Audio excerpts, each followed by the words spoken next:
Imagine confessing to the murder of, like, over 300 children. Right, just confessing outright. Yeah. And not just that, you draw maps for the police. You personally guide investigators to these hidden mass graves in river canyons. It's almost impossible to picture. It really is. The bodies get unearthed. The forensic evidence is completely undeniable. And you just casually admit to being the most prolific serial killer in modern history. And then the justice system looks at you, they do the math, and they sentence you to less than 2 months in prison per victim. You hear that and you immediately think, there has to be a fundamental error in the translation here. Or, like, a huge piece of the story is missing. Exactly. Because justice systems, no matter where they are in the world, they're supposed to have fail-safes against something of this magnitude. Yeah, you'd think so. But today, you and I are looking at a systemic failure so massive, so sprawling, that it completely shatters any comforting illusion we have about law, order, and justice. It really does. We're doing a deep dive into the story of Pedro Alonzo López, a man widely known to history as the monster of the Andes. And the reason we are doing this deep dive isn't just to gawk at a horrific tragedy. No, absolutely not. It's to understand how it happened. True crime usually focuses on the whodunit, like the brilliant detective work that catches a killer. Right. But this is the exact opposite. This is a terrifying exploration of, well, how did he keep getting away with it? Yeah, and to understand the how, we really have to recognize the scale. When we talk about serial killers, even the most infamous names that kind of culturally haunt us, they usually have victim counts in the teens or 20s. Which is devastating enough. It is devastating, but it's localized. The authorities in this case confirmed at least 110 victims. But Lopez himself confessed to, and investigators firmly believe he committed over 300 murders. God, it's brain-breaking. 300 children. Yeah. And he didn't do this in one city or one state. He did this across 3 entire countries: Colombia, Peru, and Ecuador. The sheer logistics of committing that many crimes and remaining undetected for years is what makes this so horrifying to me. Totally.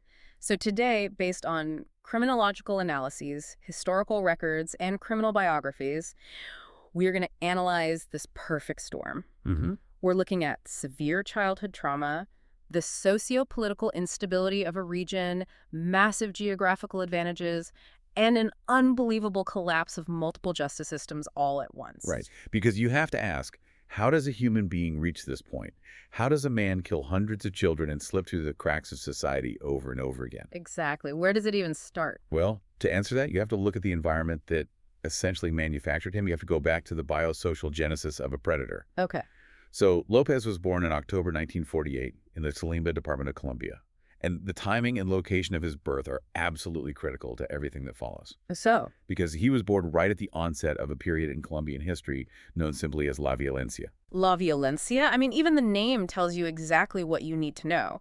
But what did that actually mean for someone living through it? This wasn't just like a political disagreement, right? No, not at all. This was a brutal, decade-long civil war. It was a total collapse of the social fabric. Wow. Yeah, following the assassination of a popular political leader in 1948, the country fractured violently along partisan lines, the liberal and conservative parties. Right. But on the ground, in places like Tolima, this didn't look like organized military campaigns. It looked like neighbor turning on neighbor. Just absolute chaos. Complete chaos. Meh. It was characterized by horrific massacres, the destruction of entire villages, mass displacement. The state essentially lost control of rural areas. So Lopez is born into this. Exactly. He's born into an environment where extreme arbitrary violence isn't an anomaly. It is the daily ambient reality of his world. It's a macro-level trauma affecting the entire nation. And that macro-level national violence immediately strikes his family on a deeply personal micro level, doesn't it? It does. 6 months before Lopez was even born, his father, Medardo Reyes, is murdered. Oh, wow. So before he even takes his first breath. Right. His father was a rancher, and he was killed in one of these partisan ambushes while trying to defend a neighboring hamlet. So right out of the gate, the family's primary provider, their protector, their social anchor is just violently ripped away. Which leaves his mother, Benilda, in a practically impossible situation. She is left to raise 13 children. 13? I can't even imagine. Yeah, Lopez was the 7th. And they are plunged into extreme poverty. Benilda works as a laundry washer, but she is essentially drowning in economic and domestic pressure. I mean, how could you not be? Right, and the household dynamic that emerges from this pressure is incredibly bleak. Bleak is almost putting it mildly based on the sources. The abuse he suffered at home was horrific. It really was. His mother was an incredibly strict disciplinarian, often resorting to severe physical beatings. But beyond that, there was a deeply chaotic psychological environment. According to Lopez's own later accounts, his mother occasionally engaged in sex work to make ends meet, and he was exposed to this. He witnessed her sexual activities with various men who would come through the home. And many of those men also abused the children. Right. It's just a nightmare. And this is where we really have to look at the psychological mechanism at play. In developmental psychology and criminology, there is a concept regarding maternal resentment. Okay, break that down for us. So when a child experiences profound neglect, physical abuse, and what they perceive as moral betrayal from their primary caregiver, especially the mother, it severely disrupts their emotional development. Because the mother is supposed to be the safe place. Exactly. The mother is supposed to be the ultimate source of safety. When she becomes the primary source of terror and instability, the child's brain essentially rewires itself. Rewires itself how? It begins to associate maternal figures, and later, female figures in general, with pain and betrayal. Wow. So the foundation of his empathy is completely shattered before it can even form. He develops this deep-seated hatred for her. He does. He later said he viewed her as someone who only cared for putting children into this world, but had no interest in actually caring for them. So he's harboring all this rage, living in this chaotic, violent household. And then comes the definitive rupture. He is just 8 years old. 8 years old. Think about a child that age. Right, like second or third grade. Exactly. And his mother accuses him of fondling his younger sister. Now, the sources are murky on whether that actually happened or whether it was a manifestation of the trauma he was already experiencing. Right, we don't know for sure. But look at her reaction. Yeah, her reaction isn't to get him psychological help or even just to separate the children. Her reaction is to banish him. She literally kicks an 8-year-old child out of the house. She locks the door. He is expelled from whatever fragile, abusive safety net he had. Yeah. At 8 years old, he transitions from a neglected, abused child to a gamin. A gamin. Yeah, that's the colloquial term used for the thousands of homeless street children who roamed the urban centers of Colombia, particularly Bogotá at the time. He becomes part of this invisible, marginalized mass of desperate youth. What do you make of how this background shapes someone who goes on to do something this terrible? I mean, we constantly hear about the cycle of abuse, but this feels like an extreme acceleration of it. It's the absolute core of his pathology. You take a child whose brain is in its most critical stage of development. You remove all secure attachment. Right. You introduce profound physical and emotional abuse. And then you throw them onto the streets of Bogotá, an environment where survival requires absolute ruthlessness. Just fighting for scraps every day. Exactly. The empathy centers of the brain simply do not develop. They atrophy.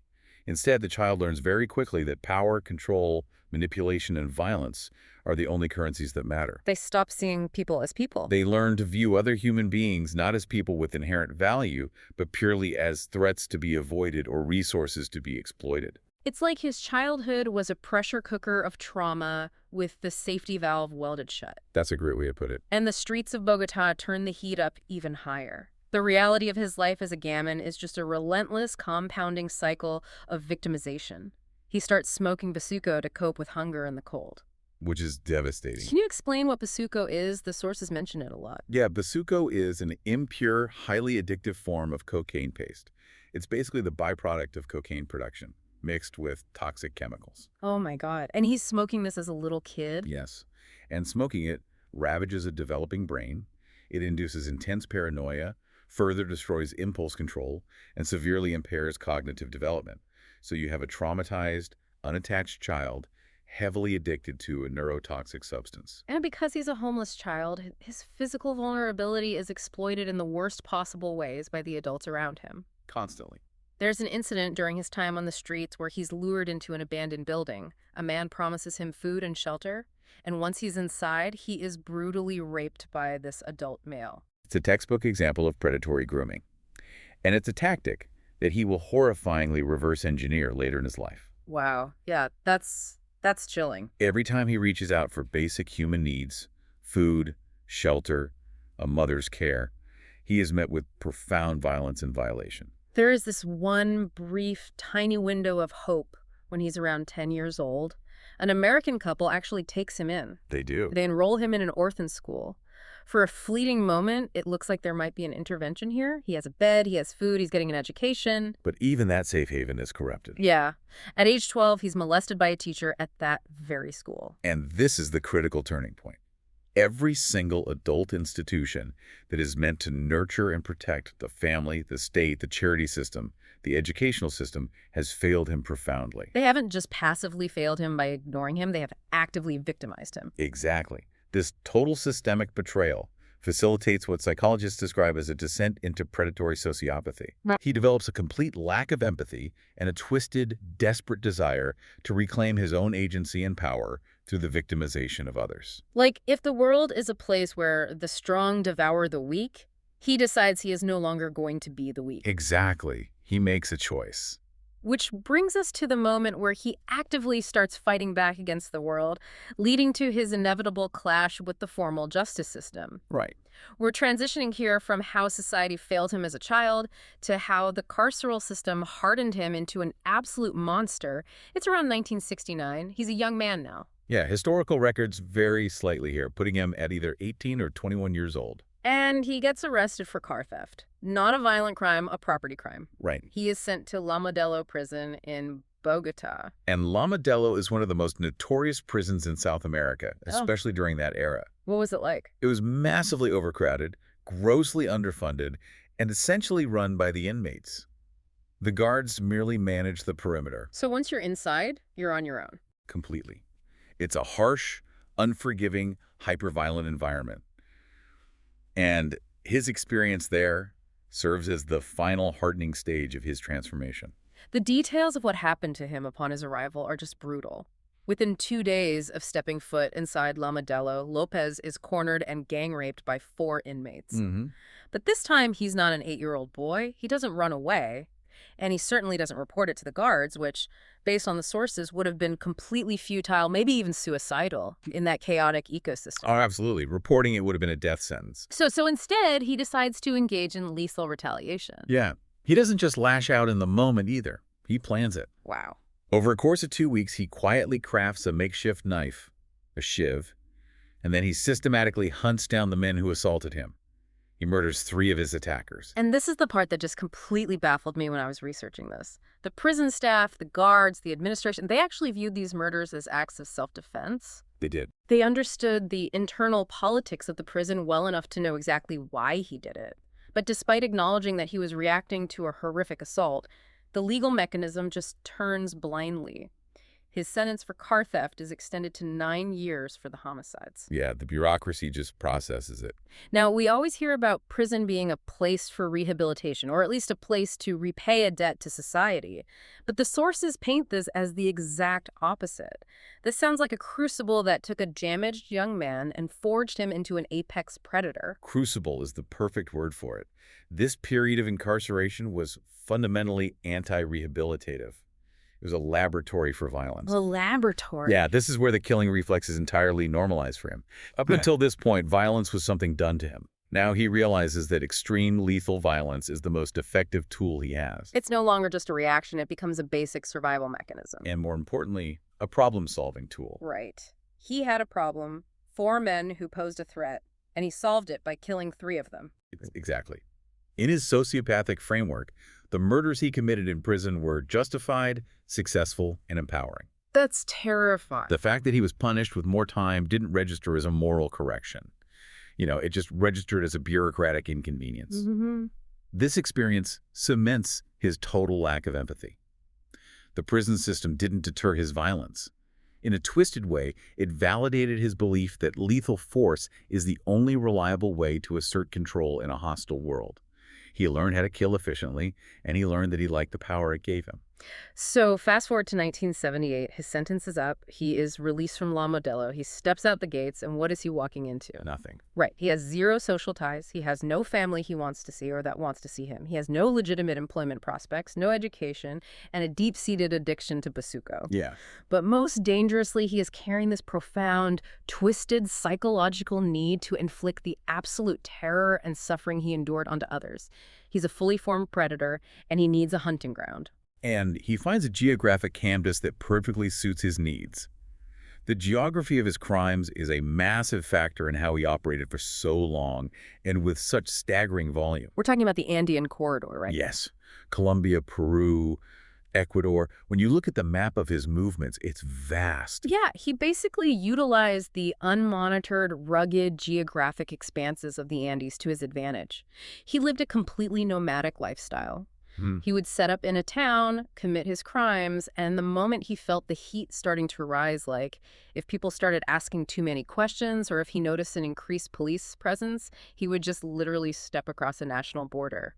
You have to understand the reality of transnational law enforcement in the late 1970s in South America. It was virtually non-existent, especially regarding the demographics he was targeting. There were no shared digital databases, no quick phone calls between rural police departments. Exactly. A police force in a small town in Ecuador had absolutely no idea what was happening in a small town in Peru. By moving fluidly between these countries, utilizing rural bus routes, and walking across porous borders, he effectively erased his tracks over and over again. He was a ghost moving through the system. Let's talk about the specific victims, because his victimology is incredibly deliberate. He wasn't just killing randomly. Who was he preying on? His focus was terrifyingly narrow. He exclusively targeted young girls, usually between the ages of 8 and 12. But age and gender were only part of the equation. The defining characteristic of his victims was their socioeconomic status. He targeted girls from highly vulnerable, deeply impoverished, and predominantly indigenous backgrounds. We're talking about street children, girls who were out working, selling newspapers or small trinkets at busy market stalls, or shining shoes. Exactly. He was targeting the exact demographic of girls who shared the same profound vulnerability he once had when he was a homeless child on the streets of Tolima. And that raises an incredibly important psychological point about psychopathy and projection. Okay, tell me more about that. Well, in a very dark, twisted way, he is reenacting his own historical trauma. He takes his own feelings of total powerlessness, his abandonment, his abuse, and he projects all of that onto these little girls. By victimizing them, he is recreating the dynamic of his childhood. But this time, he has flipped the script. He is no longer the helpless victim. He is the one in the position of absolute terrifying power. He essentially weaponized their socioeconomic vulnerabilities. He was a predator, but he was a pragmatic one. Very pragmatic. He knew that if a wealthy, prominent child went missing from a nice neighborhood in Bogota or Quito, the police would tear the city apart looking for them. Absolutely. But if a poor, indigenous street child went missing in a rural Andean town in the 1970s, he knew the police were not going to launch a massive manhunt. No, they weren't. These girls wouldn't be immediately missed by the authorities, and even if their families reported them missing, those families lacked the political capital or financial resources to force the police to care. It's heartbreaking, but it's true. He essentially found the societal blind spots, the places and people the system ignores, and set up camp there. It's like he was preying on ghosts. That is exactly what he was doing. He exploited the systemic marginalization of indigenous and impoverished populations. And what's so chilling is how his modus operandi, his MO, reflected this terrifying confidence. Yeah, talk about his MO, because he didn't skulk in the shadows at midnight wearing a mask. He didn't break into houses. No, he operated in broad daylight. The sheer audacity of it is staggering. He would frequent these incredibly busy, bustling outdoor markets, places packed with hundreds of people, vendors, noise, chaos. He would spot a young girl working alone, maybe selling fruit or trinkets, and he would simply walk up to her. And his lure was devastatingly simple. He would offer them a 100-sikr coin. Right. And to put that in context, 100 sikrs at that time wasn't a fortune, but to an impoverished street child, it was a significant amount of money. It was enough to eat that day or to bring home to a struggling family. Exactly. He would offer the coin, or sometimes food, or a small trinket. Sometimes he would offer a fake job, like paying them to guide him to a specific bus stop or show him around the city. It's a classic grooming technique, but adapted for rapid, absolute efficiency in a public space. Yes. He presented himself not as a threat, but as an opportunity. A friendly stranger offering a desperately needed financial lifeline to a vulnerable child. He weaponized their poverty to gain their trust. And once he had that trust, once he had guided them away from the crowds and the safety of the market into a secluded area, an alleyway, or a patch of woods, the The brutality of what he did is just staggering. It is. He would rape them, Yeah. then he would manually strangle them. And the details of his confessions regarding the strangulation are some of the most disturbing aspects of this case. Yeah. He wouldn't just strangle them quickly until they passed out. He claimed he sustained the strangulation for a full 15 minutes. 15 minutes. That's not just killing, that's torturing. He did this to ensure what he called perfection in their death. He wanted to feel the life leave their bodies. He referred to the exact moment their eyes fixed and dilated as a divine moment. Oh my God. I know. This terminology is crucial for understanding his pathology. It shows that he had elevated his compulsion to kill into a pseudo-religious ideology. He wasn't just committing a murder to silence a witness or fulfill a brief urge. In his warped mind, he was performing a ritual. He was playing God. And it gets even darker, if you can believe it. His post-mortem behavior is deeply unsettling. He wouldn't just kill them and run, he would embrace the corpses. Oh, wow. Yeah, he called them his muñequitas, which translates to his little dollies. That is sickening. He would bury them in shallow graves, but sometimes he would actually return to the burial sites days later. He would exhume the bodies, and he would sit with them and have what he described as tea parties. Tea parties with the bodies. Yes. This contrast is what makes his psychology so deeply complex and horrifying. On one hand, you have the cold, calculated, almost industrial efficiency in his hunting methods, moving across borders, exploiting poverty, using the perfect lure. Right, which requires high executive function and cunning. Exactly. But then you pair that with these macabre, childlike post-mortem rituals, the tea parties. It suggests a profound emotional stunting. Like a part of his psyche remained trapped at 8 years old. Precisely.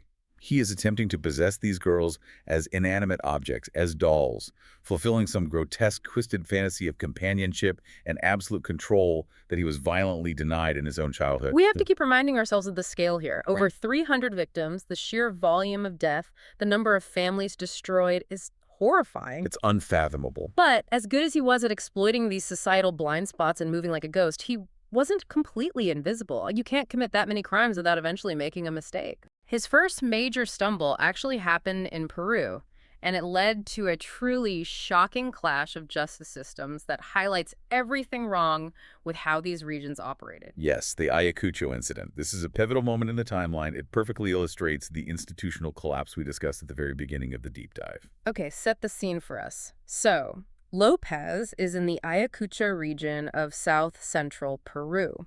He's on a massive killing campaign there. He later confessed to murdering over 100 indigenous girls in this specific region alone.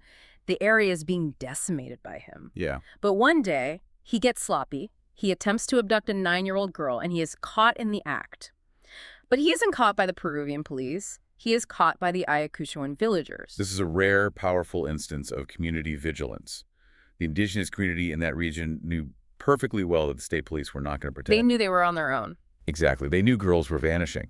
So when they caught the man responsible red-handed, they didn't call the authorities. They took matters into their own hands. They enacted tribal justice according to their customary laws. And their justice is immediate and severe. They strip him of his clothes, they beat him relentlessly for hours, and then they take him out and bury him up to his neck in the sand. Now, historical accounts of this specific event vary slightly on the exact intent.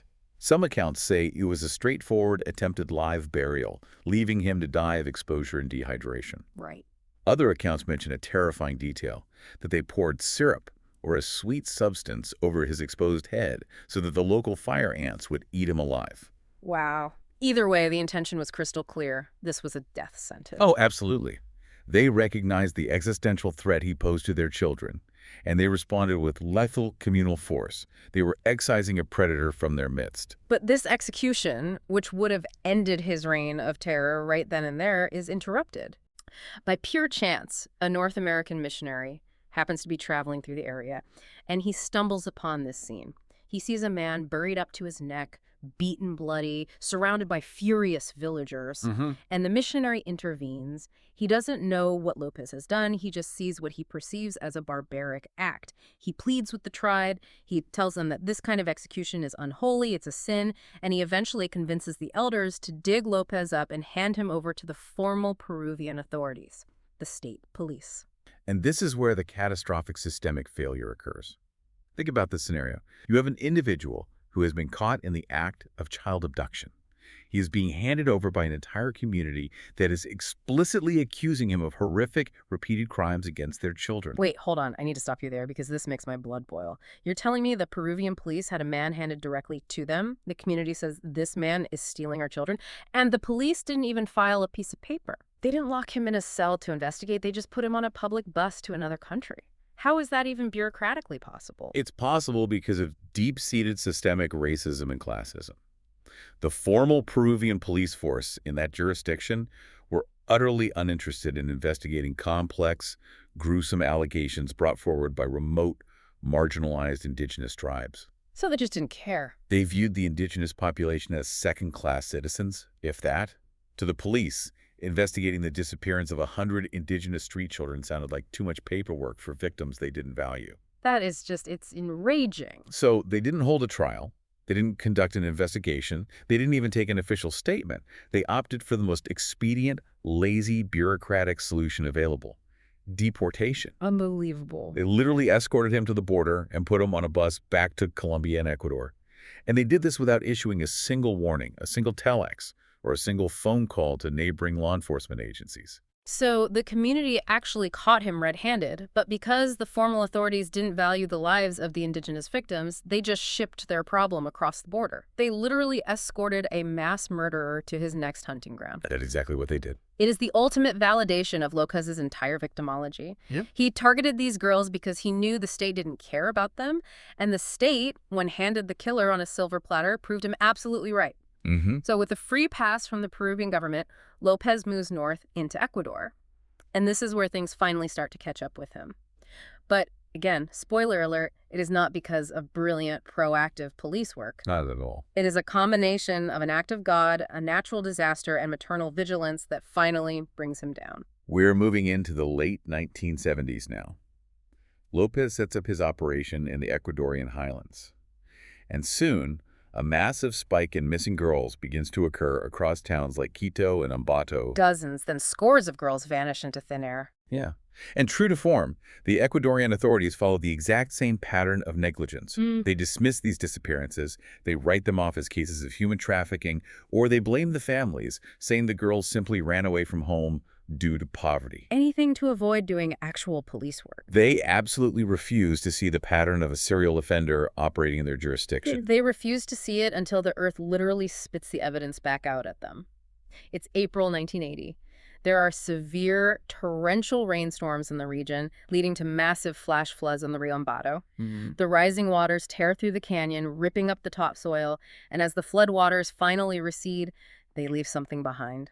The waters unearth the shallow graves of 4 young girls. This is the environmental breakthrough that shatters the police's willful ignorance.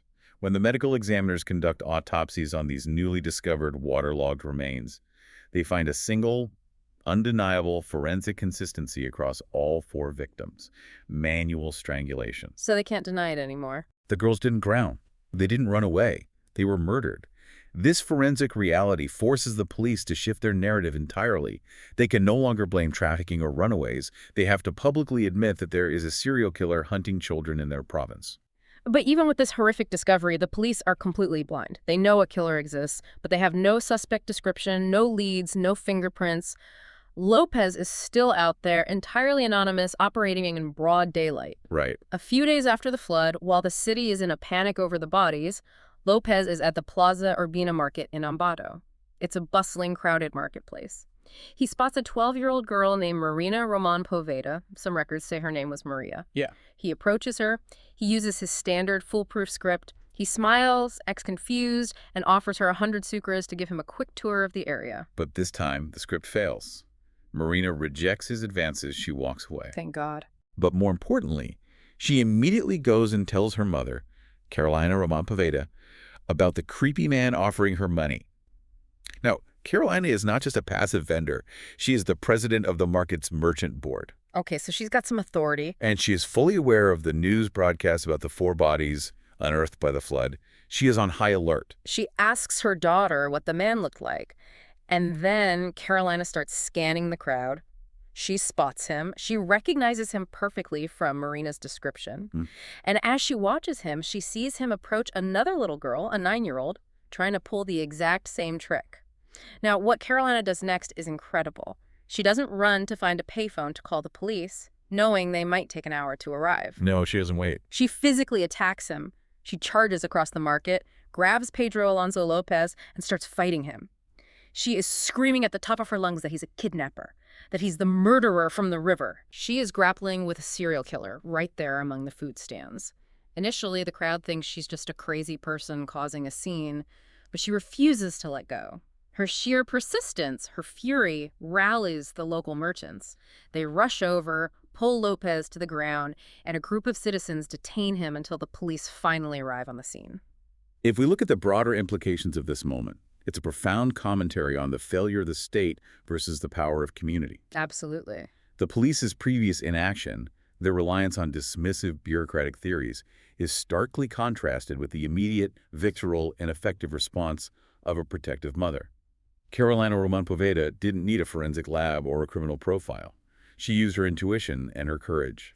It took an act of God, literally, a flash flood, and one furious mother at a market stall to accomplish what 3 different national police forces couldn't do. It's an incredible moment of civilian justice. It is, but capturing him in the market was only the very first step. Once the Ecuadorian police had him in custody, they faced a massive new hurdle. Right, because they don't know who they really have. Exactly. They suspected him of the 4 Ambato murders discovered after the flood, plus the attempted abduction in the market. But they had absolutely no idea of the true continental scale of his crimes. They didn't know about Colombia or Peru. They didn't know about Colombia. They didn't know about Peru. Yeah. And López wasn't talking. Right. He completely stonewalls the uniformed officers. They put him in an interrogation room. They yell at him. They show him photos. And he just sits there, blank, refusing to say a single word. Yeah. So the Ecuadorian police realized that their standard strong-arm tactics aren't going to work on a guy who spent years in La Modelo prison. They need a vastly different approach. And they deploy what is genuinely considered one of the most remarkable, psychologically intense undercover operations in South American history. They assign Captain Pastor Cordova Gudino to the case. But Gudino realizes that López inherently distrusts the badge. So Gudino doesn't sit across a table from López with a notepad. He goes completely undercover. He strips off his police uniform, dresses in ragged clothes, poses as a hardened fellow inmate who has just been arrested for a serious crime, and he is locked inside a small prison cell with López. For 27 days, I cannot even begin to fathom the mental toll of that. It's unbelievable. Can you imagine the mental toll of sitting in a cell for nearly a month, pretending to be friends with a man as he casually brags about murdering hundreds of children? How do you even do that without breaking character? It requires an incredible, almost superhuman amount of psychological endurance and strategic empathy. Gudino couldn't show a flicker of disgust, horror, or judgment. If he flinched, the operation was over. He had to slowly build rapport. He started by sharing his own fake criminal history, complaining about the guards, and validating López's massive ego. He had to make López feel like he was talking to a peer, a brother in arms who truly understood the criminal mindset. He created an environment where boasting felt safe. And it works. It works terrifyingly well. After weeks of careful psychological manipulation by Gudino, the dam breaks. López begins to talk. And the way he talks about it, he doesn't break down crying. He doesn't show remorse. He boasts with complete, emotionless detachment. He just lays out his ledger like an accountant going over a spreadsheet. 110 murders in Ecuador, 100 murders in Colombia, and he casually mentions many more, over 100 in Peru. What's truly fascinating, from a criminological perspective, is the psychological paradox of his mindset that Gudino uncovered during those 27 days. What do you mean? Well, López didn't view himself as a monster. He didn't view his actions as evil. He told Gudino that he viewed himself as a missionary. He had developed this twisted, grandiose God complex. He firmly believed he was actually saving these young girls. Saving them by strangling them. Yes. His rationalization was deeply tied to his own mother. He claimed that by killing these girls in their state of innocence before they could grow up in a corrupt, impoverished world, he was preventing them from eventually becoming prostitutes, from becoming abusive, from becoming exactly like his mother Benilda. Oh my God. He framed his sadism as a public service. He believed he was purifying the world. That is sickening. He's rationalizing the ultimate act of cruelty as a bizarre form of salvation. Yeah. But because of Gudino's brilliant undercover work, Lopez doesn't just confess in the cell. He offers to prove it. He wants the credit. So he literally guides the police convoys to his mass burial sites. He walks them along the Ambato River Canyon and along the desolate stretches of the highway leading to Quito, pointing to patches of dirt. And this leads to the massive excavation effort. The police unearthed between 53 and 57 bodies in the locations he provided. Wow. This provides the prosecution with the ironclad, undeniable physical evidence required to support the confessions he made to Captain Gudino. Okay, so let's pause and look at where we are. They have the confession, they have the psychological profile, they have dozens of bodies, they have the man securely in custody. Well, if this were a movie, this is where the credits roll. The monster is locked away forever, justice is served. But no. The legal system was about to deliver the most shocking, infuriating twist of all. Let's look at how they got away with it, the legal paradoxes, and the ultimate institutional collapse. this is perhaps the most frustrating aspect of this entire story. It asks the question, how do legal frameworks, designed and written for ordinary, run-of-the-mill crimes, completely buckle under the weight of a mega-killer? It's hard to wrap your head around how someone like this got out. What does the source say about why that happened? If you're listening to this in your car right now, you are probably screaming at your dashboard. How does a legal system not have a mechanism to lock a serial killer away for life? It comes down to statutory limits, deeply embedded in the penal code at the time. In Ecuador in 1981, the philosophy of the justice system was heavily leaned toward rehabilitation, not perpetual punishment. Okay. Because of this, the absolute maximum prison sentence a judge could legally hand down for any crime, or any series of crimes, was strictly capped at 16 years. Wait, 16 years total? Total. It did not matter if you killed one person in a bar fight, or if you, like Lopez, tortured and murdered 110 children. The law simply didn't possess the mechanism to issue a life sentence, the death penalty, or cumulative consecutive sentences, like getting 10 years per victim to be served one after the other. You have to be joking. I wish I was. The maximum penalty the state of Ecuador could inflict on Pedro Alonzo López was 16 years. He served less than 2 months in prison for every child he confessed to killing in Ecuador. That is a staggering betrayal of justice. I mean, the math alone is horrifying. 60 days per life. It was an unimaginable scandal. When the sentence was handed down, it sparked massive national outrage in Ecuador. There were protests. I bet. The public backlash was so severe and sustained that it actually forced the Ecuadorian government to rewrite their constitution and their penal code to increase maximum sentences for the future. Well, that's something at least. However, fundamental legal principles of human rights, recognized globally, dictate that you cannot apply a harsher law retroactively. An individual can only be sentenced under the laws that existed at the exact moment they committed the crimes.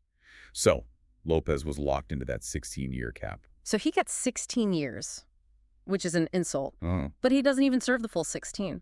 On August 31st, 1994, after serving just 14 years, he is released. Why? Due to good behavior provisions. Yes. A sociopathic serial killer who murdered hundreds of children was granted early release because he kept his cell tidy, didn't fight with the guards, and attended the mandated workshops. That is just wild. It highlights a profound, deeply naive flaw in how correctional systems evaluate risk. Good behavior in a highly structured, controlled prison environment is zero indicator of rehabilitation for a profound psychopath. They just learn how to game the system. So Ecuador releases him in 1994, and they immediately deport him back to his home country of Colombia. Now, you would assume Colombia is waiting for him. They know exactly who he is. You would assume that, yes. They know he confessed to Captain Gudino that he murdered 100 girls on Colombian soil before he even went to Ecuador. You'd think the Colombian military would be waiting at the border with handcuffs and a watertight prosecution ready to go. They wanted to prosecute him, certainly. But when he arrived, the Colombian prosecutors encountered a forensic and bureaucratic catastrophe. Oh no, what happened? During the 14 years Lopez was sitting in a prison cell in Ecuador, there was a major fire at the regional courthouse in El Espinal, Colombia, which was the central jurisdiction for the region where he had operated and committed his early murders. Are you telling me a fire destroyed the evidence? That fire destroyed the physical records, the police reports, the evidence lockers, and the case files of his crimes. A literal fire destroys the paperwork, so the justice system just shrugs. They had his confession. A confession without corroborating physical evidence or victim files is incredibly difficult to prosecute, especially a decade after the fact. The bodies were long gone or unidentified. The witnesses had moved or died. Essentially, yes, the system buckled. That is infuriating. Without the files, they couldn't legally prosecute the vast majority of his confessions. After scrambling, they were only able to scrape together enough surviving circumstantial evidence to prosecute him for a single murder, the murder of a young girl named Flor Alba Sanchez. But even with that one murder, he doesn't go to a normal maximum security prison. In 1995, he's sent to a psychiatric facility in Bogota. Right. The authorities realize the criminal justice system has completely failed, so they try to use civil psychiatric commitment to keep him off the streets indefinitely. And this leads us to the final, fatal institutional failure in this saga. It's the failure of the psychiatric community to comprehend the incurable nature of profound predatory sociopathy. Tell me what happens. Fast forward to February 1998. A psychiatric board is convened to evaluate Lopez's mental status and determine if he still needs to be held. And despite his documented history, despite his own detailed confessions of mass murder, despite the fact that he's a diagnosed textbook psychopath, they declare him sane. Wait. They declare the man who strangled children for 15 minutes to reach a divine moment, the man who dug up corpses to have tea parties. They declare him legally sane. How is that medically justifiable? It hinges on a very narrow legal definition of sanity versus psychological illness.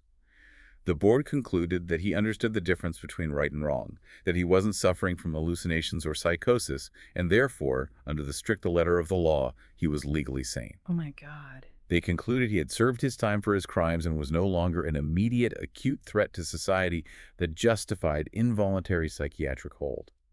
They authorized his release on a $50 bail, with the only condition being that he periodically reports to the local authorities. Which, of course, he immediately ignores. With a $50 bail paid, Pedro Alonzo López steps out of the psychiatric facility, a completely free man. Which brings us to the chilling, unresolved conclusion of this story.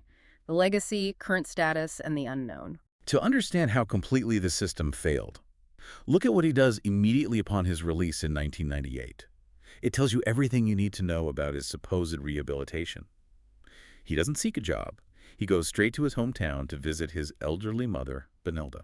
The mother he hated with every fiber of his being, the woman he blamed for his entire twisted worldview. Why does he go see her? It wasn't for closure, and it certainly wasn't for reconciliation. He goes to demand his share of a family inheritance. You're kidding. No. And when he arrives and discovers that she is completely impoverished, living in squalor, and has absolutely nothing of value to give him, he doesn't show a shred of pity. He coldly takes her only possessions, her bed and her favorite chair, and he hauls them outside, sells them to her neighbors for a handful of cash, and walks away, leaving her with nothing. It is just a chilling, calculated act of extreme, petty cruelty. It proves without a shadow of a doubt that he hasn't changed at all. The empathy center is still a black hole. After that incident, he essentially vanishes into the ether. The historical records point out his last verified official appearance was on September 22, 1999. He walked into the National Registry office in Bogota and claimed a new citizenship card. Which strongly suggests he was actively building a new identity, preparing to disappear completely into the administrative cracks once again. And he succeeded. He has not been officially seen or conclusively identified by law enforcement since that day in 1999. When we hear about serial killers, we rely on the implicit promise that the system will eventually lock them away forever. This story shatters that promise entirely. The idea that a man who killed 300 children is just out there. So what do the experts think actually happened to him? Let's walk through the three primary criminological theories regarding his whereabouts today. The first theory is obviously the most frightening, that he is still active, or at least was active for many years after his release. The assumption is that he adopted an even lower profile nomadic lifestyle, moving into even more remote areas of the Amazon basin or across other South American borders. And this isn't just paranoid speculation. There is actually an active Interpol warrant for his arrest that remains open today, stemming from a potential connection to a murder in Colombia in 2002 that bore his distinct signature. So international law enforcement has not entirely ruled out the possibility that he continued killing. The second theory leans more toward vigilante justice, which, given his history, makes a lot of sense. Yes. Back in the early 1980s, when he was first convicted in Ecuador and sentenced to only 16 years, groups of the victims' parents formed coalitions. They publicly vowed to the press that if the state ever released him, they would execute him themselves. Can't really blame them. Given how infamous his face was in the region, and how many people wanted him dead, it is entirely possible, perhaps even probable, that shortly after his release and disappearance in 1999, he was recognized by someone, kidnapped, and quietly killed by a family seeking the justice the state completely failed to provide. If that happened, no one is ever going to report it. And the third theory is perhaps the most mundane, but statistically probably the most likely: natural death. Exactly. We have to look at his demographics. He was born in 1948. That would make him well into his late 70s today. When you factor in a lifetime of severe chronic substance abuse, particularly Basuco, decades of homelessness, poor nutrition, the physical toll of prison violence, and the generally harsh conditions of living completely off the grid, it is statistically very likely that his body simply gave out. Yeah.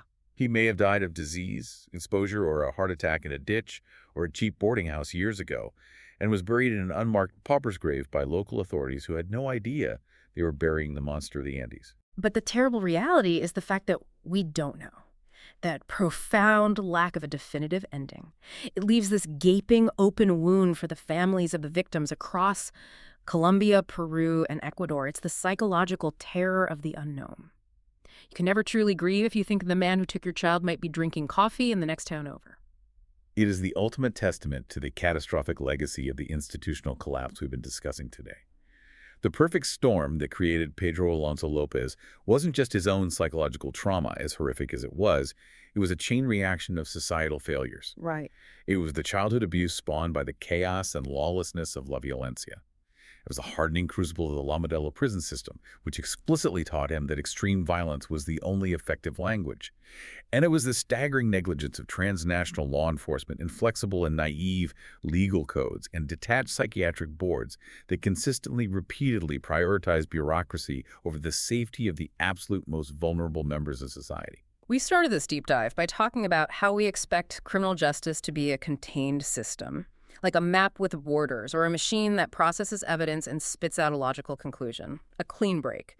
But with Pedro Alonzo López, the map burned to ashes and the machine was completely, fundamentally broken. He found the blind spots in our society, the impoverished, the indigenous, the forgotten, and he thrived in them.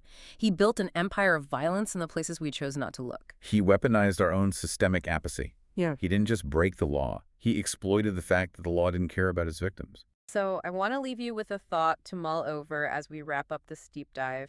It is very easy to look back at the 1970s and 80s in the Andes and judge those broken systems.